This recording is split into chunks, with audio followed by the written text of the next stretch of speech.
I'm glad you've come, though I'm afraid there's little in the way of good news. After you left, we reached out to both the Alchemists Guild and Stillglade Fane and attempted all manner of treatments. But the results were always the same. Whatever the answer is, it's not alchemy or conjuring. Why did it have to be Y'shtola and Urianger and not me? Out of all of us, they are the ones who could feasibly have solved this puzzle. And Elfino's still missing. Gods, it's all going wrong. Where do we even start? A grave situation indeed. Might I be of some assistance?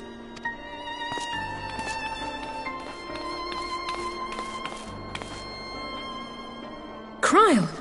I thought you busy delving into the mysteries of Eureka. When word reached me of the plight of our friends, I could not well stay away. As a fellow Scion, not to mention your erstwhile mentor, this is one of those times you should feel free to call on me, regardless of my personal circumstances. Yes, I should have thought of that. Thank you for coming, Cryle. We would welcome your insight. And I should be happy to provide it. Now, what's this I hear about Alphino heading into Imperial territory? That boy always did have some funny ideas. Do you remember the speech he gave when he was accepted to the Studium?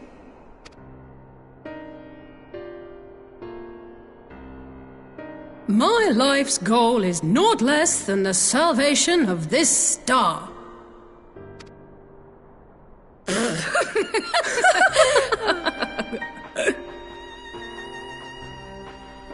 That particular grand pronouncement has been a source of great embarrassment to him, as you know.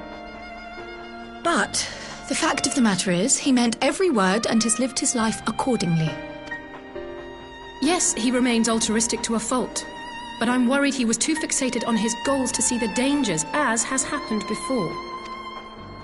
You needn't be so concerned. Though his values remain the same, Alphino is not the blinkered boy he once was. Slowly but surely his eyes have been opened. Thanks to a certain someone.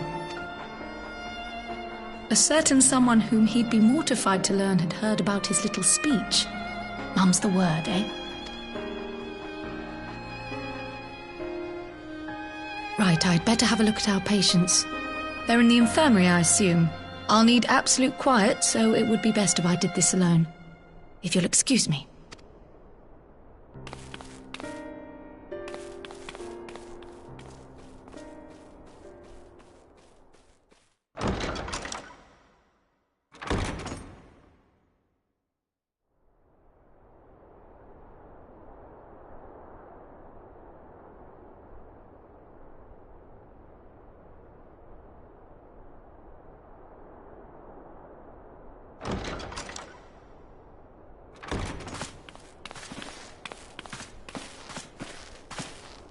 All three are in fine physical health. At a glance, I would say they were merely sound asleep. Except for the fact that I couldn't sense the slightest trace of them in their bodies. It's as if their souls have taken leave of their physical forms. Ah, yes. The Elder Seedseer made a similar observation. I've read the report. When you heard this mysterious voice, you described feeling as if you were somewhere else, yes? If we assume the ether which comprises your essence is being drawn to some other place, then it may be possible to follow the trail it leaves behind, just as we did in our search for Thancred. I wasn't around for that, but I can't imagine it was easy. Oh, it wasn't. But that's no reason not to try. I will have need of Master Matoya's crystal eye if I'm even to make the attempt. So I suggest we pay her a visit.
come to disturb my peace again, have you? I hide myself away in a cave, and still you people insist on pestering me with your problems.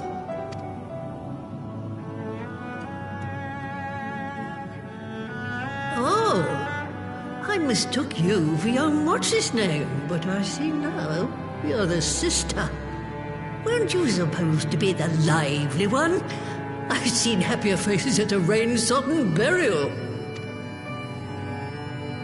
Well, I'm sorry to dash your expectations, but the situation isn't exactly conducive to gaiety. Ha! That's more like it. Stoller used to spit and hiss like a wildcat too. Better for a young thing like you to be filled with fire and leave the doom and gloom to your elders. Now, what exactly does this tragic situation of yours have to do with me? If I may, Master Matoya, we have need of your crystal eye once more.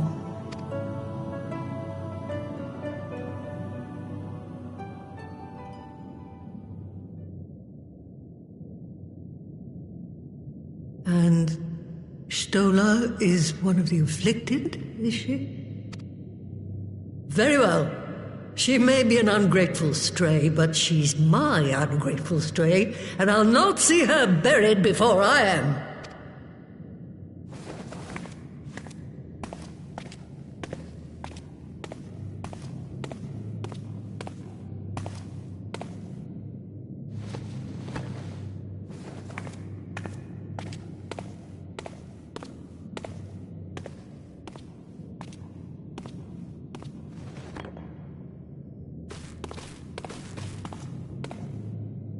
Right, let us see what we can see.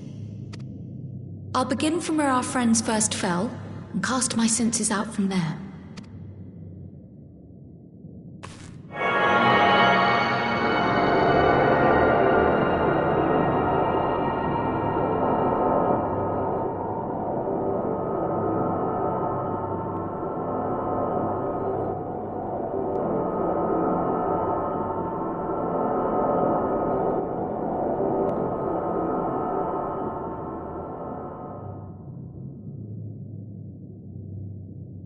What is it? Did you find them? This doesn't make sense. How is it even possible? How is what possible? Kryl, what did you see?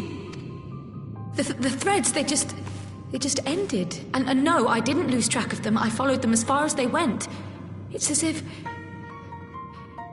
they were cut off.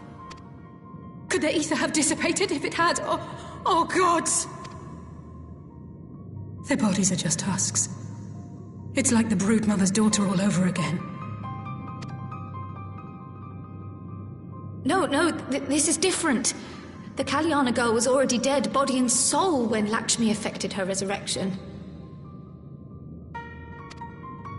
Aye, let's not jump to conclusions. If their physical forms yet breathe and show no signs of wasting, then it follows that their souls must still be intact somewhere. But where? That's the question, isn't it, girl? Death has not taken them to the ethereal sea, yet there are no tracks left for us to follow.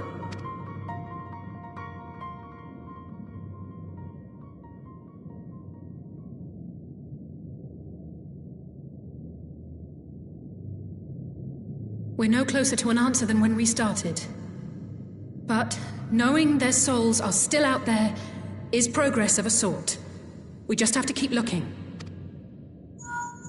Pray, excuse me a moment. Yes? I remember, but... What, to Ala Mhigo? We're on our way. That was Lise. Apparently, a group of Populares have defected to Ala Mhigo, and Maxima, the envoy Alphino left with, is one of them. I'm sorry. I realize we've barely begun here, but... Go, child, go! You've made up your mind, and life's too short for dithering. I'll do some digging in the meantime and see if there isn't some other method we could use to continue the search. Let's be off then.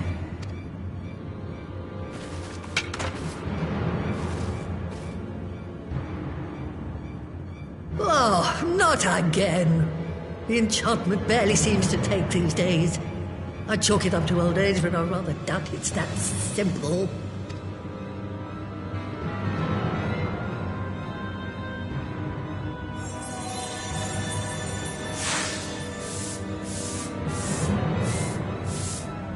Before they took ill, Y'shtola and Urianger were sharing notes on a thinning of the ether.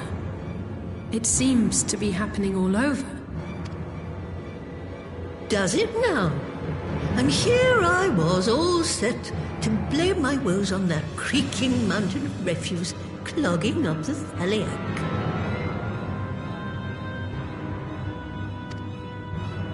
I fear something has gone wrong.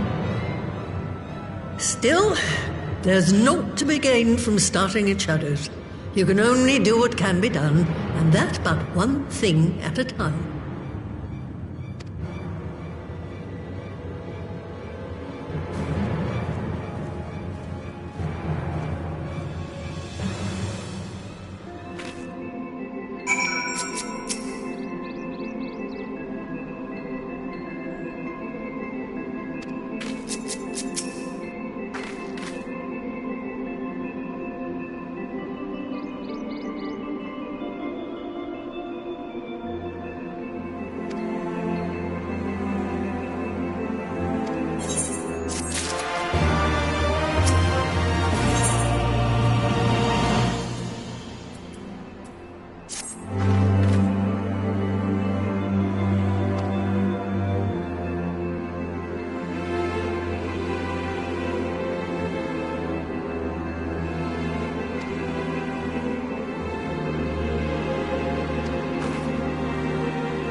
I'm sorry to drag you halfway across the realm, but when Maxima mentioned Alphino, I thought you'd want to hear the news in person.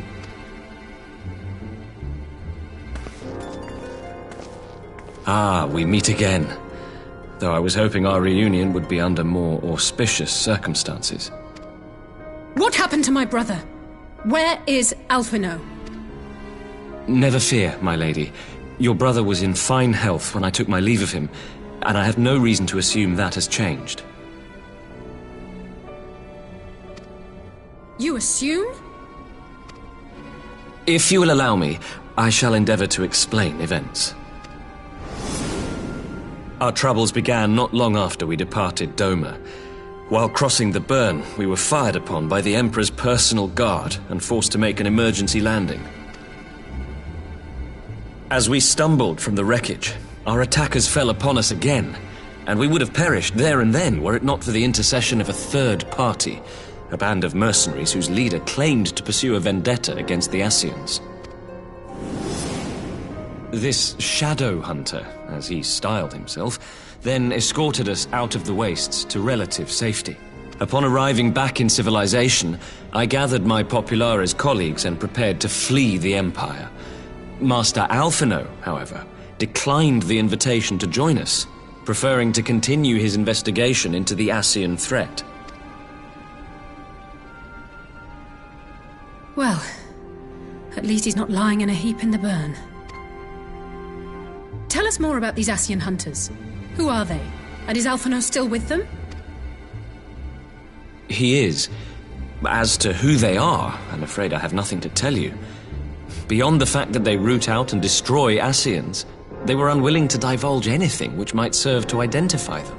They would not even reveal their next destination. But Master Alphino asked to accompany them all the same. Since parting company with your brother, we've been engaged in a game of cat and mouse with the Emperor's Guard. We made our way through province after province, finding the army busy restoring order wherever we went, until we finally arrived here in Ala Mhigo. I cannot thank Commander Aldin enough for giving us such an unexpectedly warm welcome. I'm not inclined to turn away refugees, no matter which land they call home. And if they can tell me how things lie in Garlemald, all the better. On that subject, there is much I would tell you. During the course of our journey, we heard tales that an entire rebel army had been slaughtered in the space of a single night. It would seem my former comrades grew tired of putting down uprisings in the conventional manner, and chose instead to bring a formidable new weapon to bear. Details were sparse, but the rumor alone was enough to dampen the flames of rebellion. I have also heard reports that several companies have withdrawn from their designated provinces and begun marching westward. It is my assessment that the Empire's forces are mobilizing for a large-scale military engagement. Westward? You mean they're getting ready to invade Ala Mhigo? We knew this was coming, but not that it would be so soon. We've barely even begun to shore up our defenses. They won't stop an invading army. No, they won't.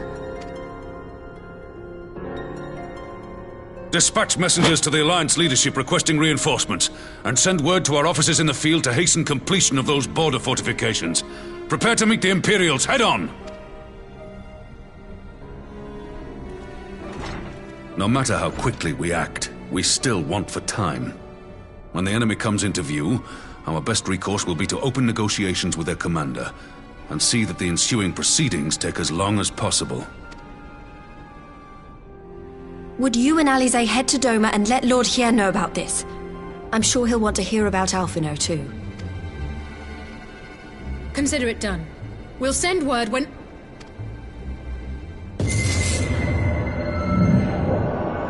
Untold sorrow must be changed. Ahead looms a calamity. Eon become instant.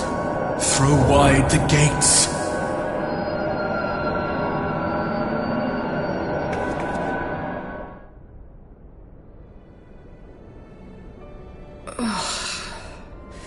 You heard it too. Well, at least we're both still standing.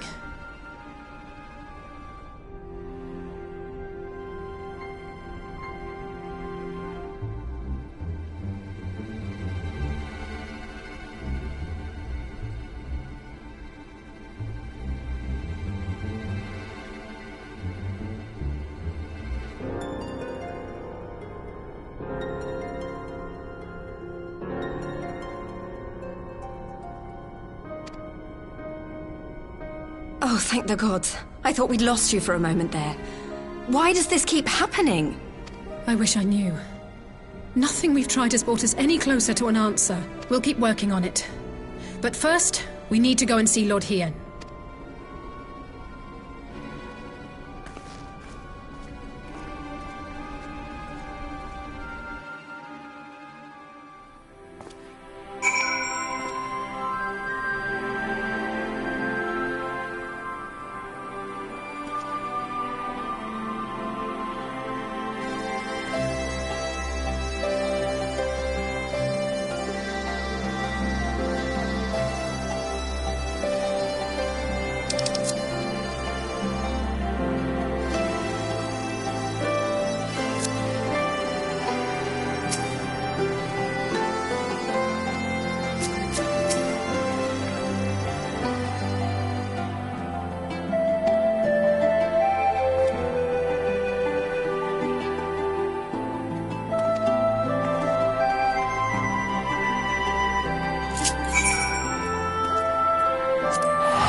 It seems the engineers have matters well in hand.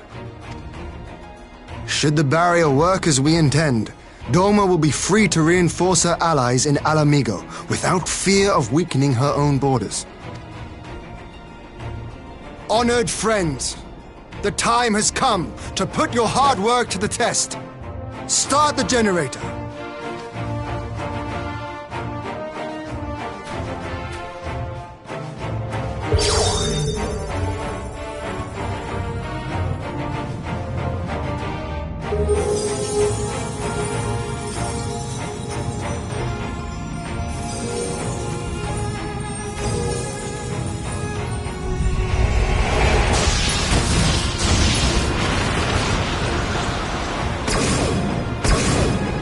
Node 1 is operational. Nodes 2 to 8 are reporting similar energy levels. The barrier is forming. $1,000 yards. 2,000. 3,000. Expansion remains smooth. No fluctuations detected.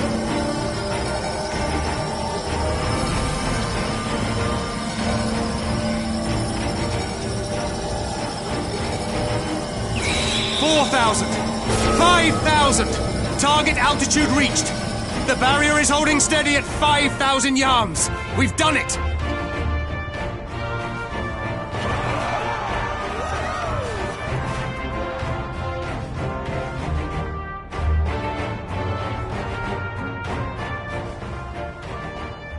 Is that an Imperial airship? Of all the rotten timing. But this is a gift, Mistress Alize. They can test our new wall for us.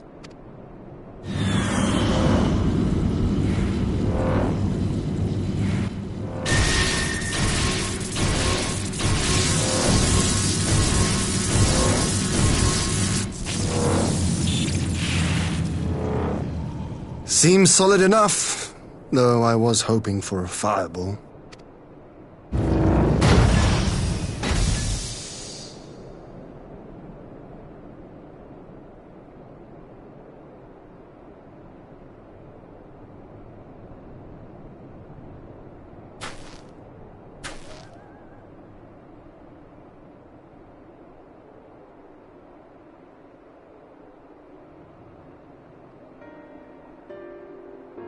By the gods, it's Alphino. What are you? Let me go! He has my brother! Lower the barrier!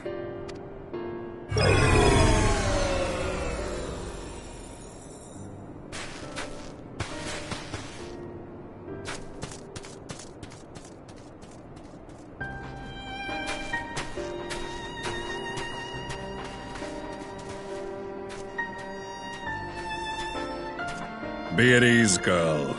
The lad is not dead, merely locked in slumber. No, not him too.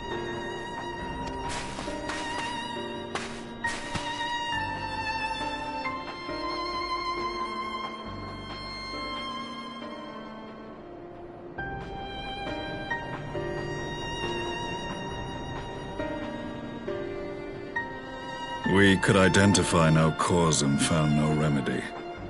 Thus I sought to return him to Doma, and into the arms of Lord Hien himself, it would seem. It is a day for fated reunions. Would you not agree, adventurer? Or should I address you as the Warrior of Light?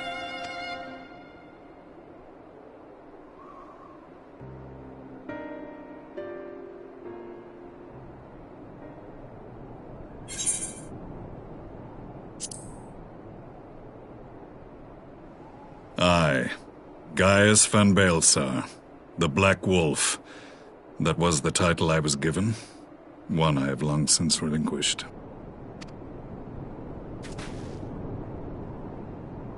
Stand down. The legatus of the 14th Imperial Legion died in Castrum Meridianum. I am no more than Gaius Baelsar, a man without rank or allegiance. Impossible! There's no way you could have survived! Do you remember how it unfolded? How I was deceived by La Habrea? How I was convinced that reviving the Ultima weapon would allow me to bring peace to Eorzea? The Ascian used me, as he used so many others, all to further the restoration of his wretched god. Yet even with the might of Alec at my command, you bested me. And as the Praetorium went up in flames, I was content to burn along with it. For a moment at least. A moment of folly. To surrender my life thus would have been to betray all who died for my cause. It was for them that I dragged myself free of the rubble, and swore vengeance on the Ascians.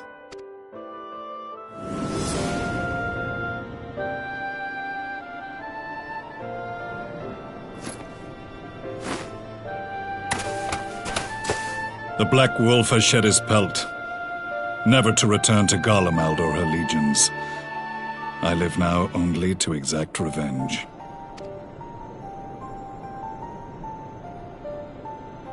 My principal quarry was to be La Hebrea, whom I gather you have since ushered onto oblivion. But so many more remain. Long as their kind lurked in the shadows, laboring to sow chaos throughout our world, I would see each and every one dragged into the light and put to the sword. Are the Scions not of like mind? In this single respect, perhaps. Then I shall continue the partnership the boy began, and share what intelligence I have acquired. Among the Ascians, the Black-Masked Ilk are subordinate to those who wear red. This you already know. Yet among the Red there exists a hierarchy. Those set adrift with the shards clearly stand below those still joined to the source. Nabriales, who once dared to intrude upon the Rising Stones, belonged to the former group, and while he was indeed a dangerous foe, his powers were inconsequential next to the paragons of the source.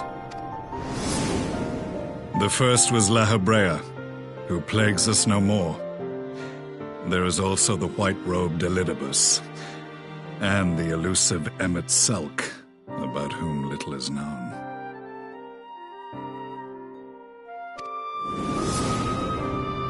We have files on La Hebrea and Elidibus, but I believe this Emmet Selk is new to us?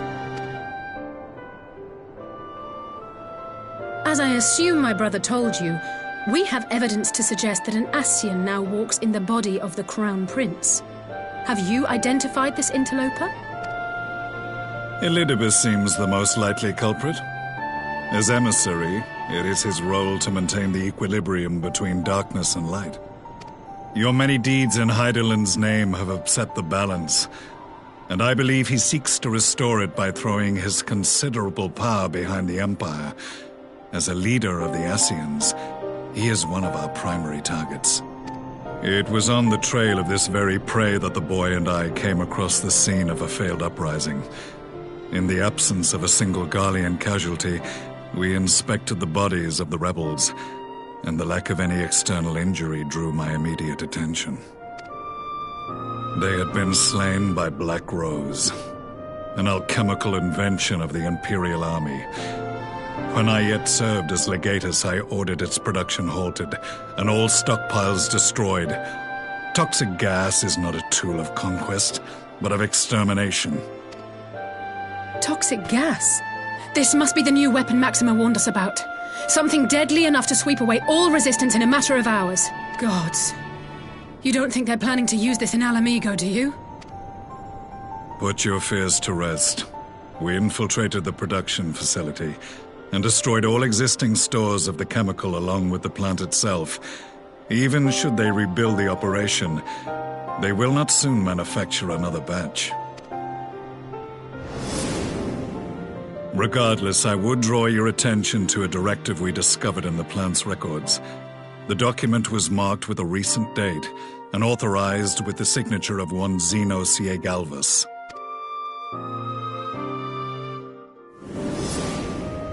A dead man signing the death warrant for thousands. 'Tis bad comedy.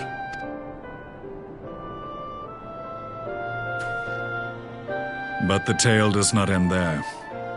Within that same facility was a chamber filled with devices of elegant design. Cloning technology, we realized. And what should we find in each and every incubator? But a young, Emperor Solus.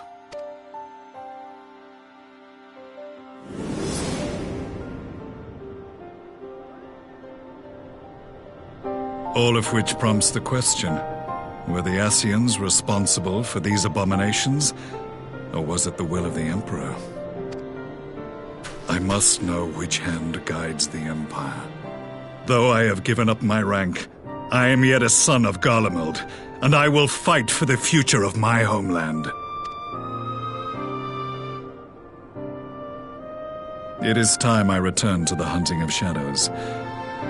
We should focus on our common foe. To reopen old quarrels now would serve no purpose.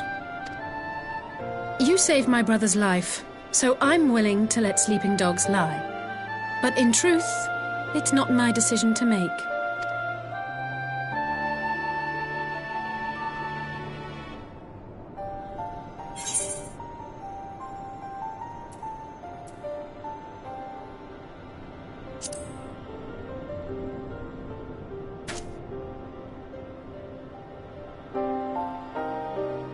There was a time when I scorned those who placed their faith in false gods, even as I, in my blinkered conviction, place mine in Ascian promises. Unlike yours, my strength of will and my restraint was found wanting. We shall meet again, warrior of light.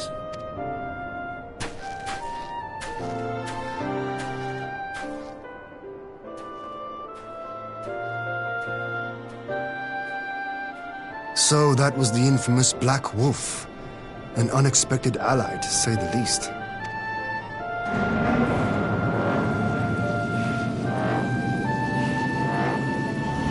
Well, I am content to leave the fine-tuning of the barrier to cleverer minds. Let us bid our friends from the Ironworks farewell, and see what can be done for Alphino back in Dorma.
Our supplies of Black Rose have been ruined, but the new plant is already under construction. We should have the first batch ready in time for the offensive, Your Radiance. See that you do.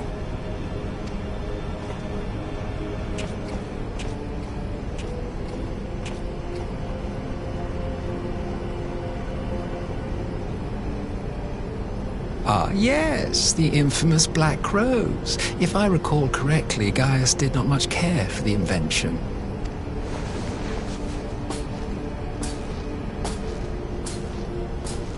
A ruthless and indiscriminate weapon indeed, this airborne poison. It seems you are capable of making decisions worthy of your bloodline. With no gift for sorcery, we Garleans must look to Magitech to even the odds. If it spares the needless deaths of our soldiers and serves the cause of this empire, there is no method I would not employ. How very noble of you. Truly, though, I must commend you for embracing your role as Emperor. You play the part of the determined ruler well. Sometimes even I catch myself believing.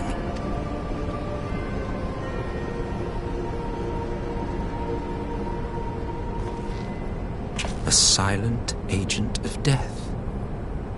Now that I think on it, Black Rose may well possess the perfect aspect. Slowly but surely, the deluge of light has worked upon the ether here in the source, and the gas should be most susceptible to its influence. Well, I shall leave you to your own devices. Go forth and bloody the land with your grand and glorious war.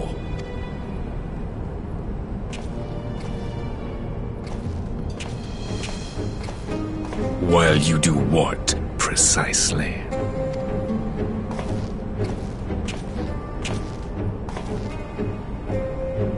Need you ask? I will be doing what all Ascians do. I am well aware that your kind exists only to usher in the next calamity. But you seem oblivious to the harm your singular agenda causes to the Empire. You cannot have forgotten the events which followed your mortal demise.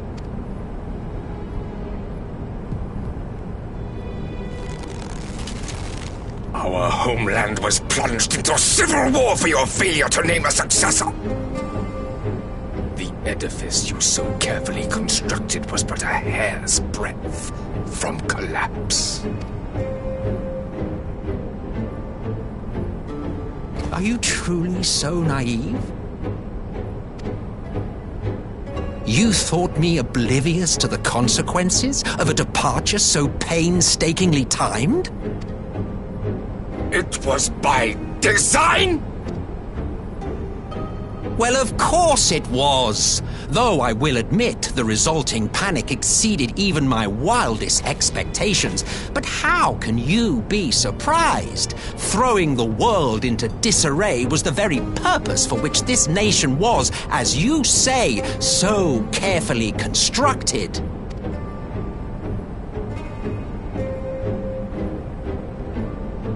Now, if you have no further questions, I must be on my way. Since we may not meet again in this lifetime, it would be remiss of me not to offer a word or two of gratitude. I really must thank you for this surplus of vessels.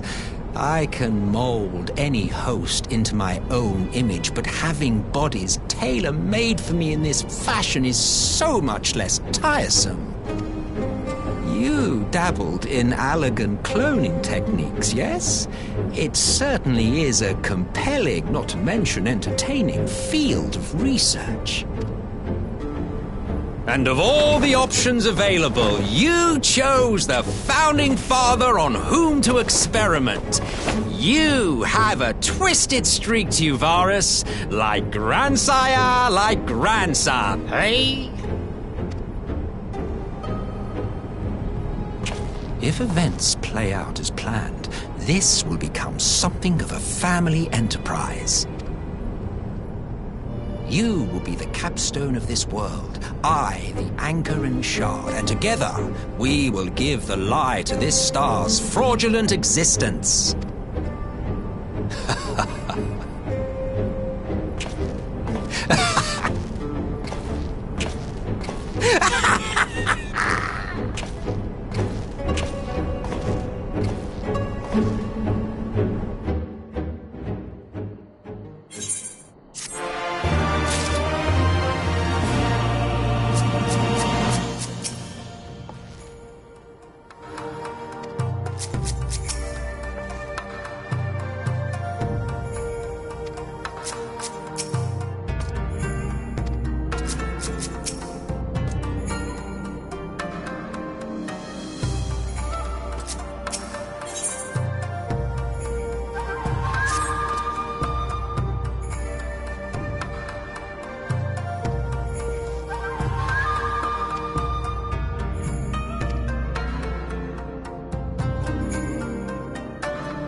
Welcome back, you two.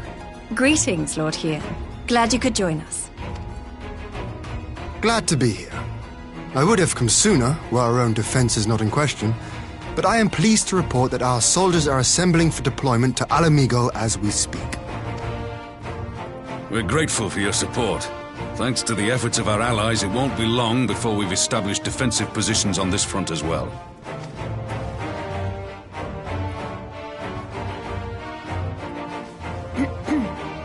We have some good news too. Alphino has come back to us. As for the bad news...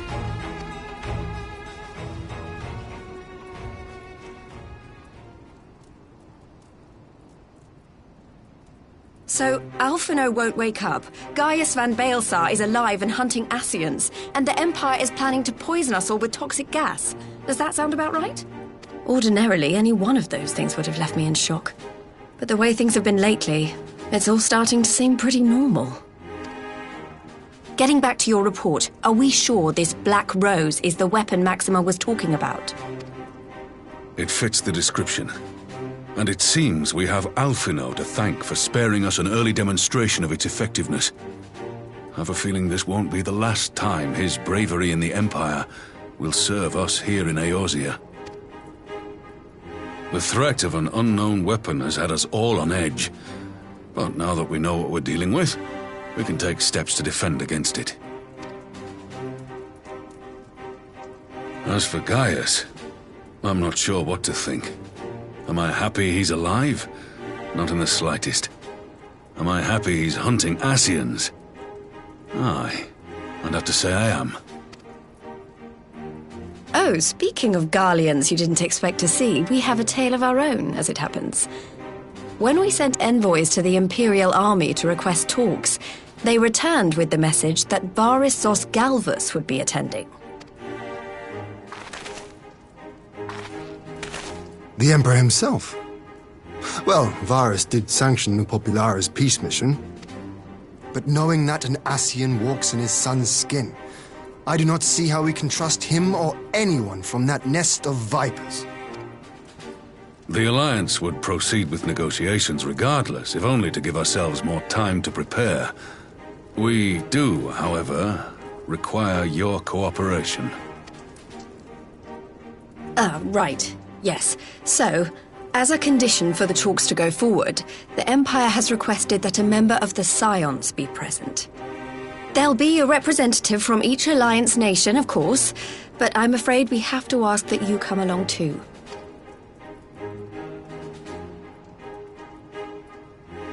God, Lise, you know how much I hate politics. But then, what choice do I have? Alphino and the others aren't going to do it. Very well. I shall attend as the Scions' representative. In case you're wondering why I didn't ask you, the Empire also requested the presence of Eorzea's champion.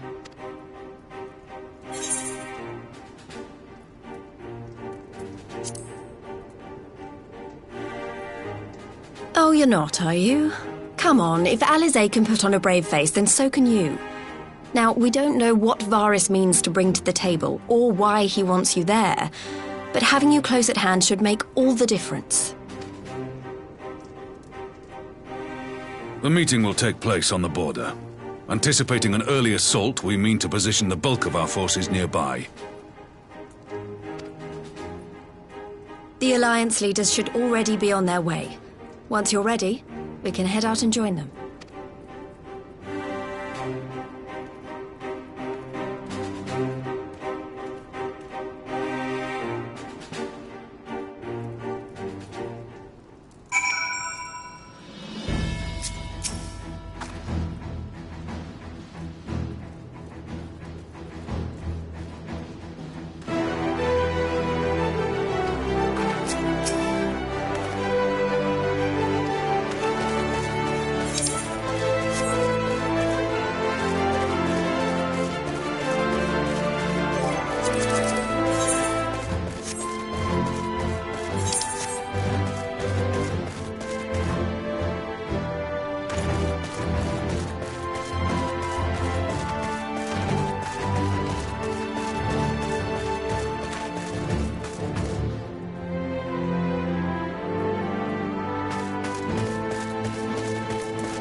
esteemed representatives of the Eorzean Alliance.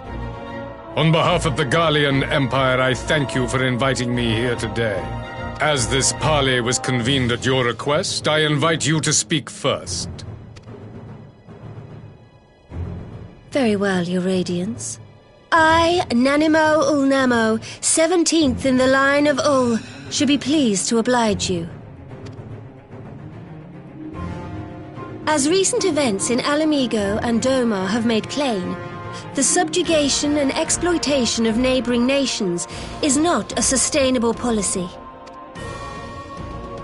Should this day end in war, you may very well defeat us, but you will never extinguish the people's desire for freedom.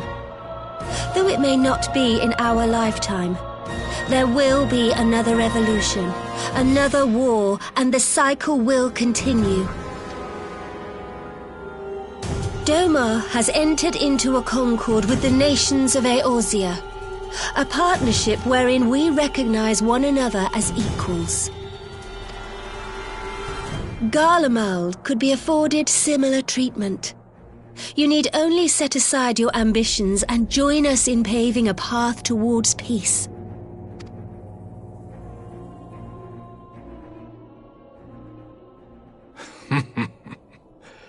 You will not win me over with sophistry, Your Grace.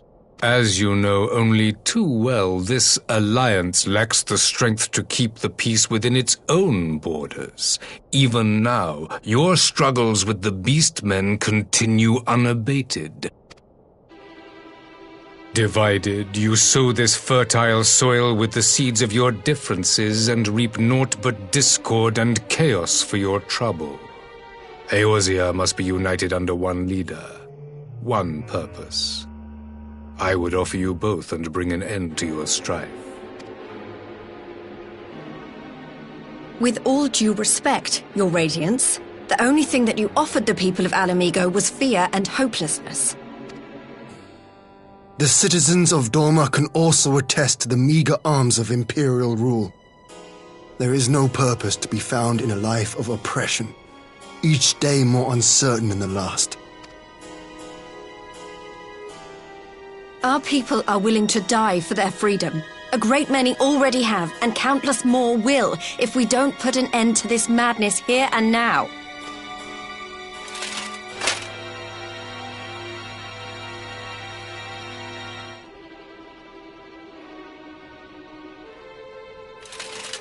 We brought order and stability to your lives.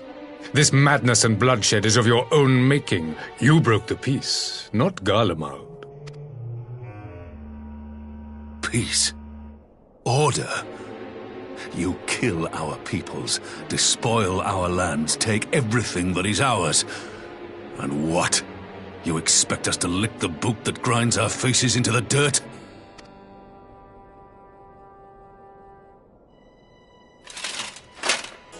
I expect you to weigh the costs, to recognize the countless lives have been lost on both sides in pursuit of a greater good, and to not squander all we have achieved in a fit of petulance.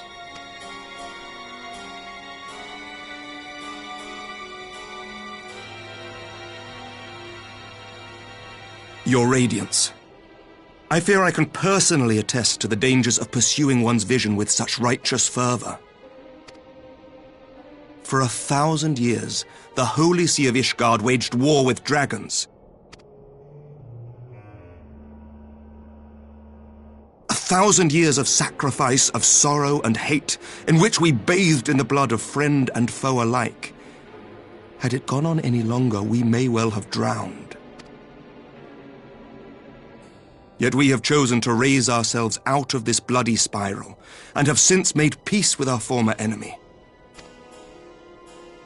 So I understand.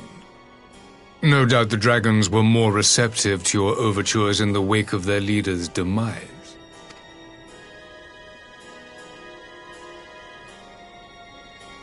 You speak of peace, yet use war to achieve it.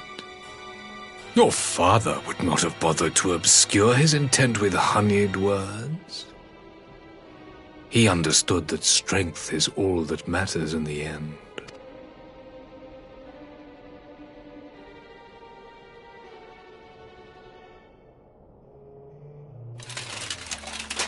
Without his clarity of vision, I can but wonder what will become of Ishgard and her people.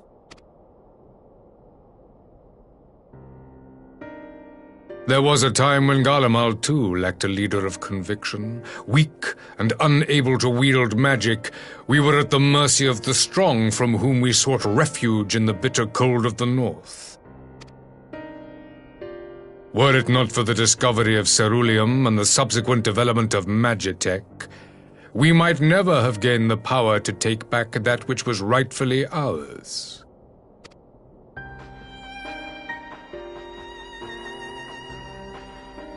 You speak as if your people were the first to have been driven from their homes.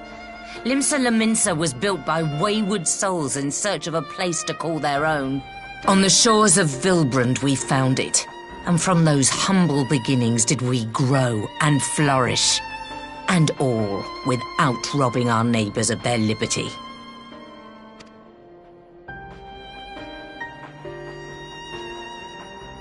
So saith the pirate.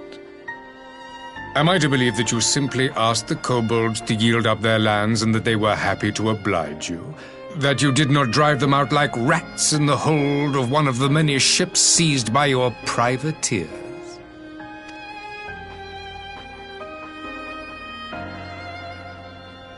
I will concede that after centuries of exile, reclamation may be mistaken for invasion. Nevertheless, it is not. And those who till stolen soil have no right to object when cast out in turn.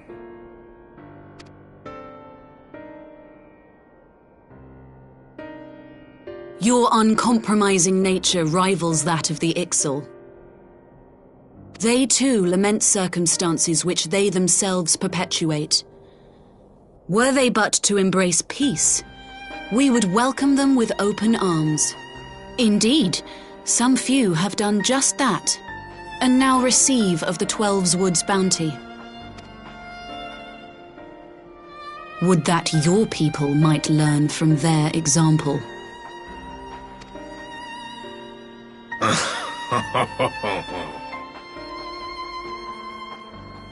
You dare compare us to the Birdmen?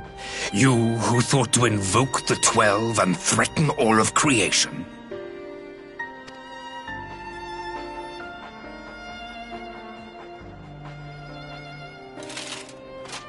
I came here in the hope of finding some speck of common ground, but I see now these discussions will accomplish nothing. Despite what you people may believe, I am not wont to choose the sword over the olive branch. 'Tis but a pity men are loath to accept one without first being shown the other.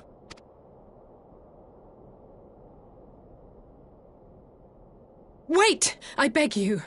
This meeting was supposed to be a chance to find a way forward together, not to bemoan the missteps which brought us here. Please, if you truly consider violence a last resort, there must be a way we can come to an agreement.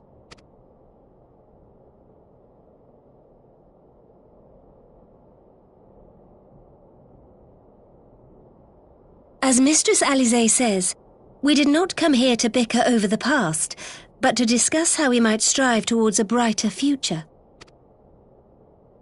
Emperor Varys, may I suggest a short recess, that all present might compose themselves prior to beginning anew?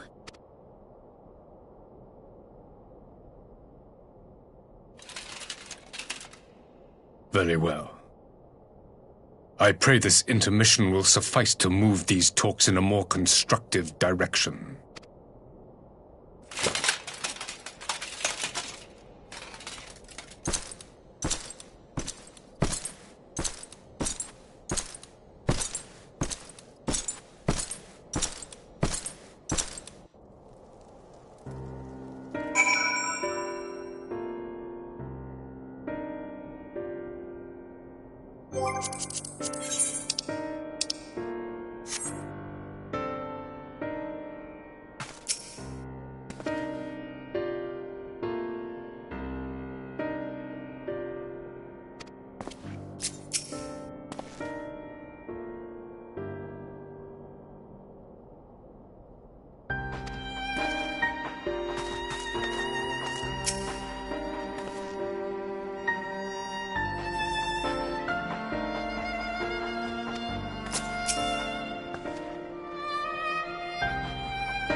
Now then, who would have the floor? Before we resume, I wish to offer you an apology. After you graciously accepted our invitation to discuss an armistice, we have done naught but rebuke you at every opportunity. I believe I speak for all of us when I say we are deeply sorry for our discourtesy.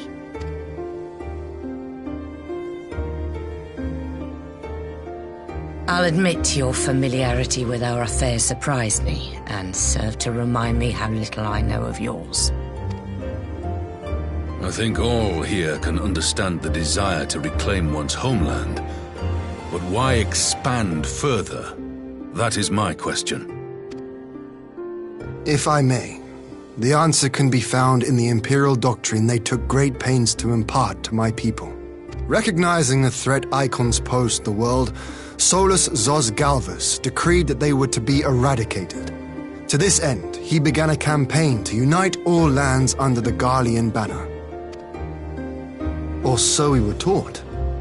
Yet the Emperor only reached the burn, the Baron said to have been laid waste by icons, after conquering all the lands that lay between. What is more, I am quite certain the practice of summoning was not nearly so widespread in the days before the Empire's founding.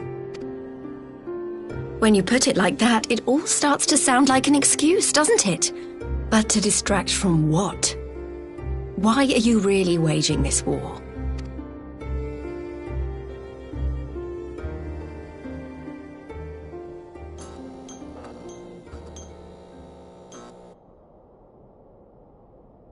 Finally, you ask the right question.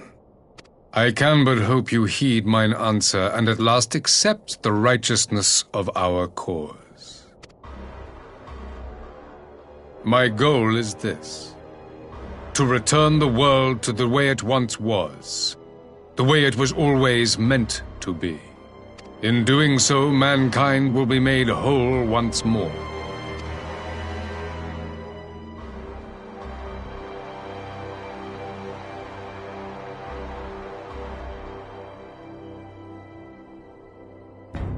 No longer will we suffer from the dissension born of our differences. There will be but one race, a perfect race, as we were when time began. What in Rulga's name are you talking about? I am talking about the origins of the star, of the source and its 13 reflections.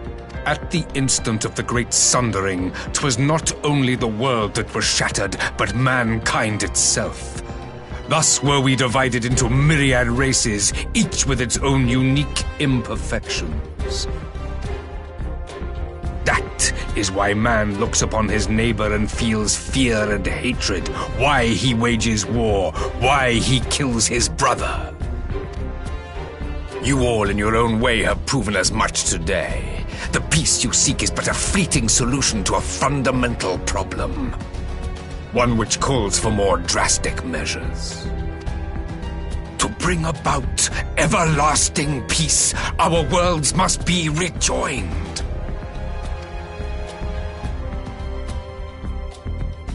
That is the goal the Empire would see realized. The glorious future unto which we shall one day shepherd mankind. A rejoining of worlds. I have heard this tale of the source and its reflections before. Are these not the self-same desires as the Scions?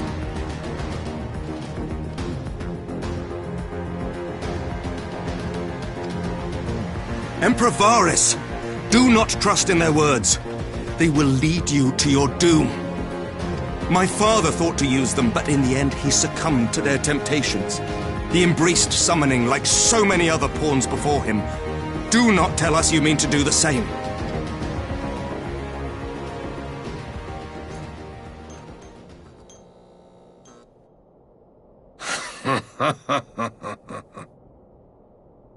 To be a pawn, free from the burden of choice, would be a blessing.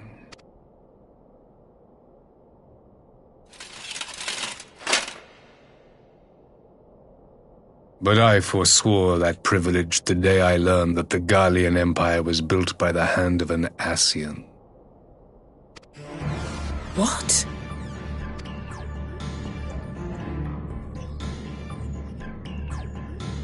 Yes. My grandsire, the former emperor, is of their number. And who better to build an empire capable of bringing about the calamitous change we desire? Would you condemn me for this alliance, for bowing to the will of these shadowy masters, when the prize is true and lasting peace?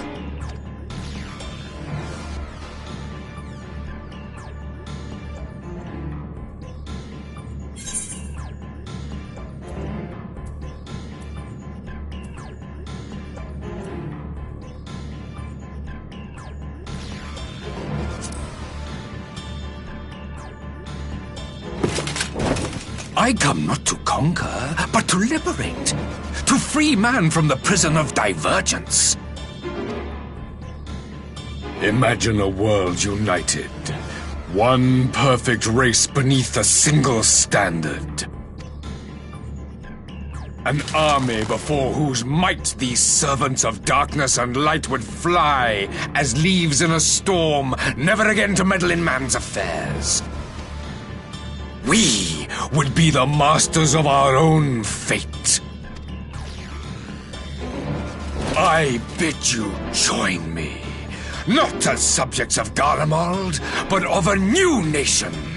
And together we shall win freedom for ourselves and generations yet unborn. You want to trigger another half-dozen calamities? You can't be serious! Have you forgotten how many died? There will be no one left! Do you truly imagine we would aid you in your bloodletting? It is unthinkable! Unconscionable!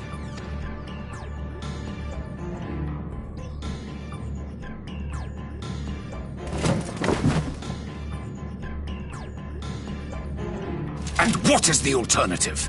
To be as cattle waiting for slaughter? I would have us work together, that we might take fate into our own hands! Into your hands, perhaps. But what of the other worlds, your radiance? With every calamity, you obliterate a star and every soul that dwells on it. To the Scions, we are all but tiny, momentary specks within an indifferent universe. We cannot hope to oppose them until we have been made whole once more.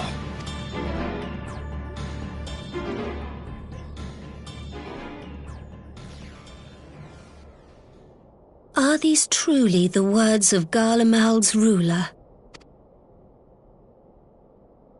The flaws and foibles which you so abhor are what make us who we are. Every nation, even yours, Emperor Varys, is made whole through the combination of these imperfections, the strengths of one compensating for the weaknesses of another.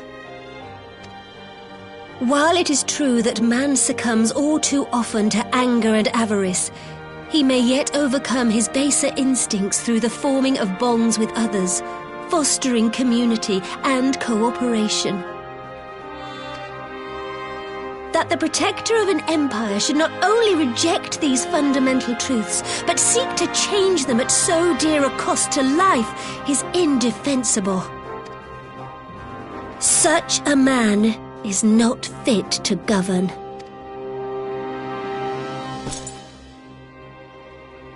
And you, warrior of light, would you refuse me as well?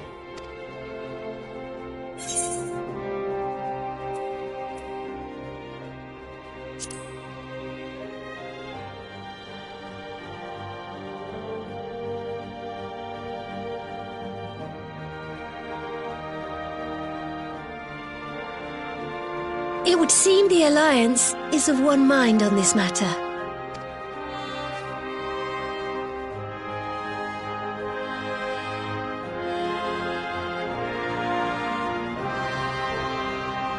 You Eorzeans never cease to disappoint me. Though I suppose I have only myself to blame for expecting more from savages. This discussion is at an end. I bid you make ready for our next meeting. It will not be at the negotiating table.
I'm not sure what I was expecting from our meeting with the Emperor, but it wasn't that.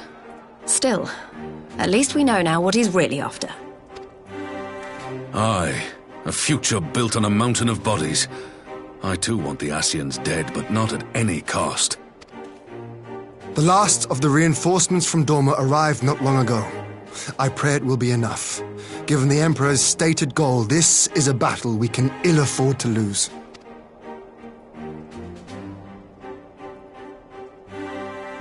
If the Garleans come in force, we may not have much say in the matter, even with our combined strength. We knew from the first that the odds would be against us.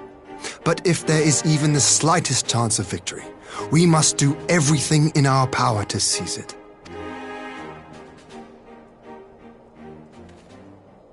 We must seize it, full stop. Here!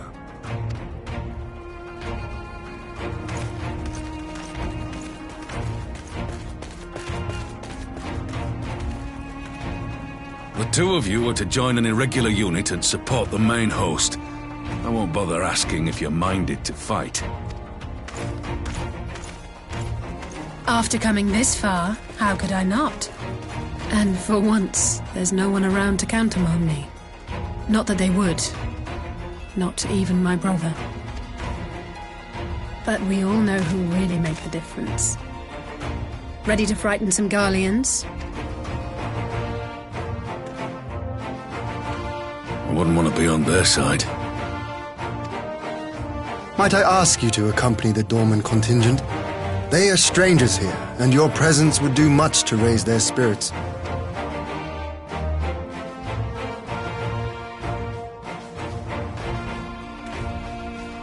We would be honored.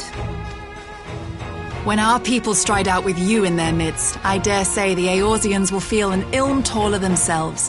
High spirits have a way of spreading. What I wouldn't give to join you. But my duties as field commander will not allow it. I'll leave the front lines in your capable hands.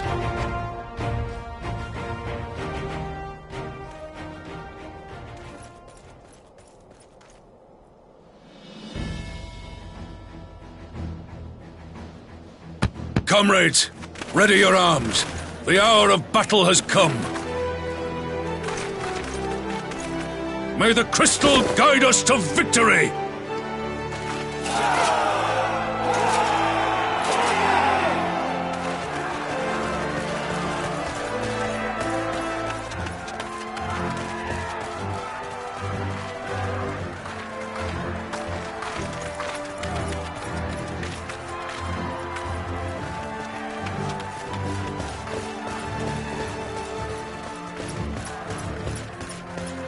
Since the others couldn't be here, we'll have to fight twice as hard.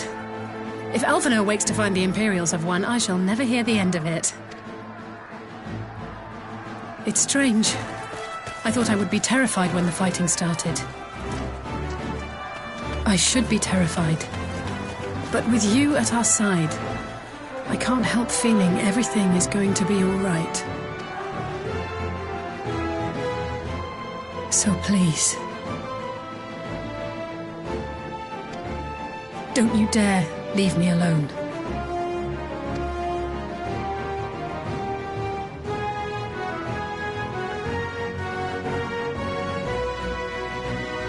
No matter what happens, we have to survive together.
underestimate me!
nothing left of you but a smoking crater!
We did it! I dare say they'll be reeling from this. You were truly inspiring in battle, my friend. I'm determined not to be outdone, but there seems to be no one left to fight. A tactical withdrawal, perhaps? We should give chase. Finish them off while we have the chance. Imagine the other surprise when they wake to find the war already won.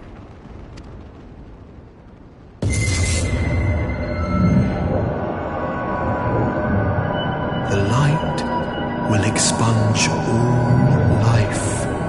Only you can forestall the calamity. Throw wide the gates. No! Not like...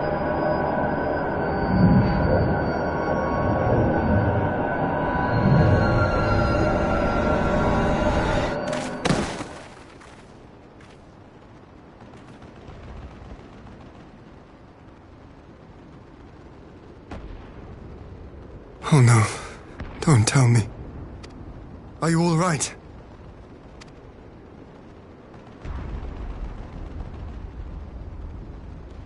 Quickly! We must get her back to the encampment.